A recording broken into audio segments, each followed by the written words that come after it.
ጤናስጥልኝ ክቡራትና ክቡራን ተመልካቾቻችን ዛሬም መልካም የፋሲካ በዓሉ የሰላም የጤና እንዲሆንላችሁ የብልጽግናም ጭምር በከፍተኛ ሁኔታ እንመኛለን።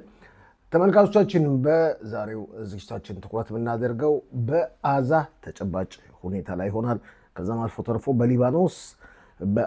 በሊባኖስም የእስራኤል መከላከያ ኃይል እርምጃ መውሰዱን አላቋረጠም። ትላንት ጠቅላይ ሚኒስትር ቢንያሚን ኔታንያሁ ሰሜን አዛን ከመከላከያ ሚኒስትርና ከጦር ኃይሎች ኤታማዦር ሹም ሌፍተናንት ጀነራል ኢያር ዛሚር ጋር በመሆን ጎብኝተው ነበር። ወታደሮችንም በሰፊው አነጋግረዋል።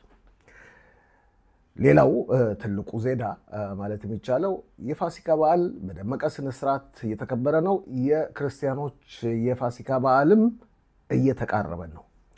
እነዚህና ሌሎችን ልብ በሉ። በዛሬው ዝግጅታችን ኮሎኔል መኮንን ተስፋ ይኖራል፣ መልሹ ብርሃኑ ትኖራለች፣ ተስፋዬ ቢሻው ይኖራል።